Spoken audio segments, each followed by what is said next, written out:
especially in our city, the capital cities, to be sure that, for example, if we are talking about values of land in cantonments, it's common knowledge.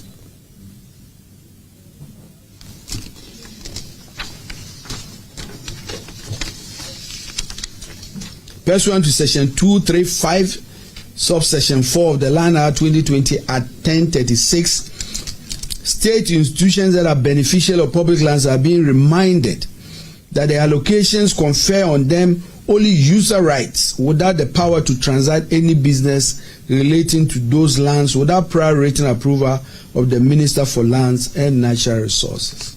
And I think this is very, very important. State institutions and companies that are giving state lands, these are rights that are conferred on them. Often over the years, sometimes it appears to those institutions that those lands belong to them. The law is very clear, and I've stated it. Subsection 4 of Act 1036. State institutions that are beneficial of public lands must note that allocations confer on them only user rights without the power to transact any business relating to those lands without the prior written approval of the Minister of Lands and Natural Resources. 5. Compilation of market value data for defined land clusters. To support transparent pricing and informed decision making, the Ministry, working with the Lands Commission, will compile and maintain reliable data on market values for defined land clusters across the country. And I think I stated it. These values will be published on the website of the Lands Commission in the spirit of transparency. There will be no doubt on the values of properties across every part of this country, every city, every cluster. And this will be publicly known so that transactions, especially public lands, will not be undersold. Compilation of market value data for defined clusters. This data will serve as a reference point for assessing premiums, evaluating value for money, and supporting consistent and objective decision making in public land allocations. It will also enhance predictability and fairness in the system and reduce opportunities for arbitrary valuations. It is not for some valuator to arbitrarily tell us how much the price of land is. It has already been predetermined. It's in the public domain. That is how these systems we are putting in place will safeguard public lands in the country and ensure value for money. 6. Establishment of Public Land Protection Task Force. During this transition and reform implementation period, the Ministry, in collaboration with the Lands Commission, will establish a Public Land Protection Task Force to safeguard public lands affected by this exercise. The task force will operate within the framework of the Constitution of the Republic of Ghana, the Lands Commission Act, Act 767, the Land Act 1036, and all applicable criminal laws relating to trespass, unlawful entry, and illegal development. The task force will comprise the Ministry of Lands and Natural Resources, Ministry of Works and Housing, Water Resources, the Lands Commission, the Ghana Police and Allied Security Agencies, and selected private sector partners. The mandate of the task force will include preventing encroachment, halting unauthorized development, and ensuring that public lands under review are protected from illegal occupation and development. I'm also pleased to clarify, for the avoidance of doubt, that the template ban on all services of the Lands Commission, including leasing, processing, regularization of public lands, has now been lifted. All activities may resume immediately but strictly in accordance with the new reforms and procedures announced today. This ensures that every transaction going forward will adhere to the principles of transparency, accountability, and value for money while safeguarding the interests of both the state and legitimate applicants. Ladies and gentlemen, let me conclude by emphasizing the following. Public lands are vested in the President in trust for for the people of Ghana to be administered in the public interest. They are meant to serve national development objectives, support public infrastructure, and promote equitable access to land. It is therefore our solemn responsibility and that of every Ghanaian to safeguard these lands from mismanagement, misuse, and unauthorized disposal. I wish to assure the people of Ghana that the government, led by His Excellency President John Mahama, remains fully committed to reforming and decentralizing land administration in Ghana. The ministry has secured 100% retention, and this is very important, of Lands Commission's internally generated funds, out of which 67% will be used for the funding of land bank and digitalization project. And this is a very, very important project for His Excellency.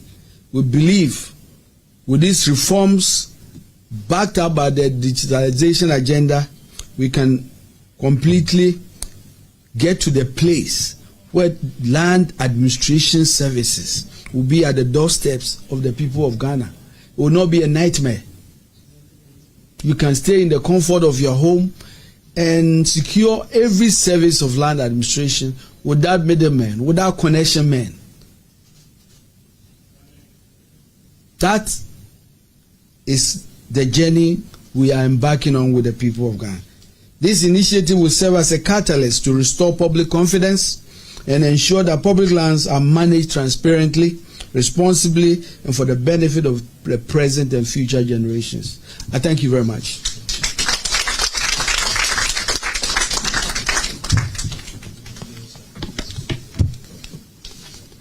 Hello. Thank you very much, ladies and gentlemen of the press. We shall now open the platform for a couple of questions here and there.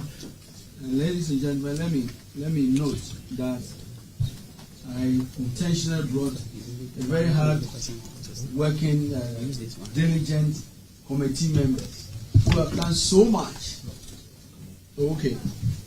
So I think I was making a note that all the very important reforms and the measures we've taken were done through the hard work of the committee members. And so I brought them purposely to ensure that first, the people of Ghana will note the very important work you've done. And let me also note that your work is not over. As you can see, we are going forward to do a lot of other internal work. For example, I talk about the 108 land swaps. How do we make sure, and the reviews we are going to do for all those lands that are cancelled and those that are not cancelled? How do we ensure value for money? We are going to be working with you until the work is done. And so we can ask the questions, but I will invite them to answer some of the questions because of their expertise and the work they've done. Thank you. All right. The stage is now set for questions. If you have a question, okay. Your name and the outfit, your media house. Minister, you mentioned that as part of the reforms, you have a committee proposed that those that didn't go through the process successfully should be cancelled. There are others that are also subjected for review among other things. Minister, what about those that have successfully gone through but they are undervalued? How do you address it? Are you going to reconsider selling it back to them, or what is the proposal for those people? Thank you very much. That's a very good question. I think I made it clear that even for transactions that are completed, our mandate requires that we do value for money on case-by-case basis, and we'll do exactly that. Thank you. We'll take 3 more so that the minister will answer them together. 3 more questions.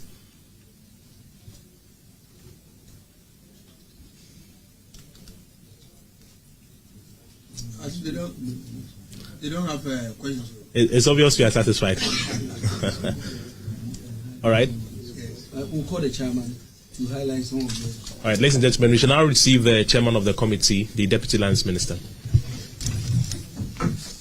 Distinguished ladies and gentlemen, I think we have all heard it very well from our hard-working minister. These are the kind of decisions that we need to take in this country. There have been so many committees that have gone into the review of the sale of public lands over the years.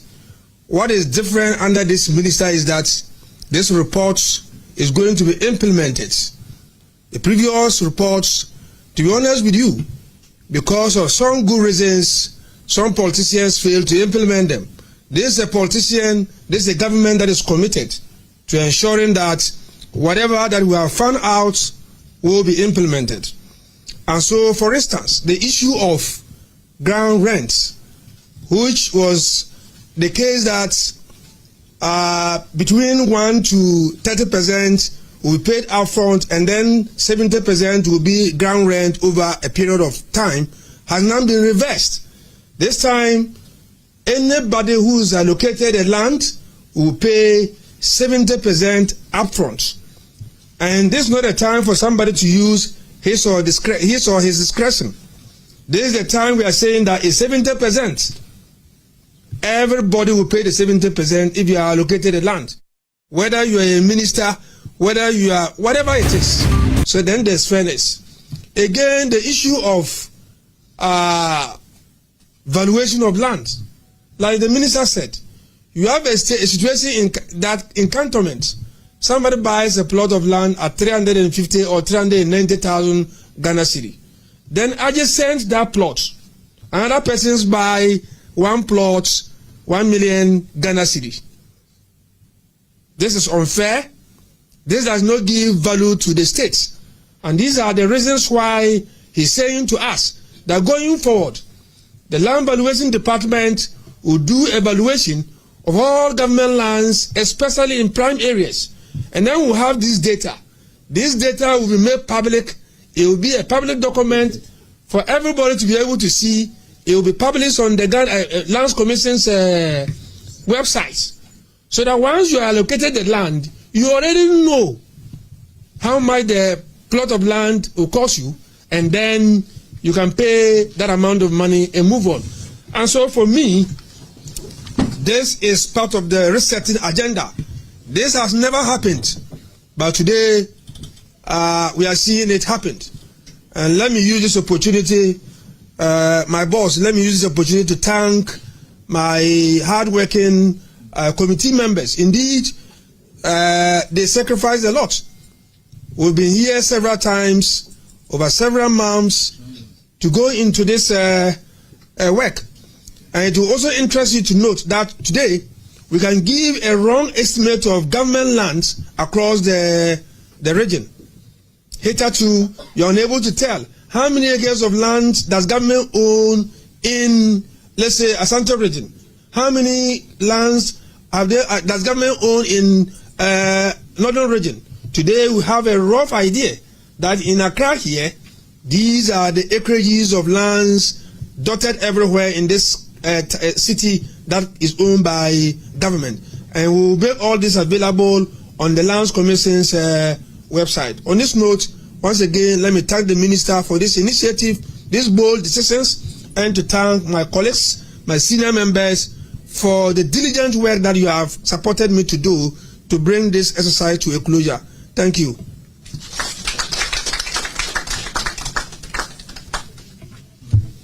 Ladies and gentlemen, we thank you. I think that. Honorable, please come here.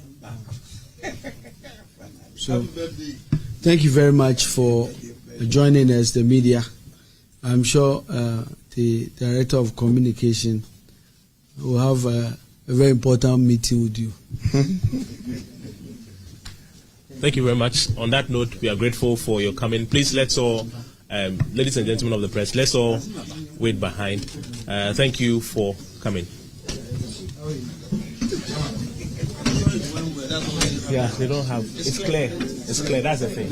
So now we have.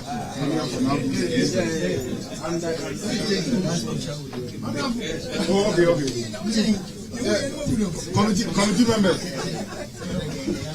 Committee members, please, photography.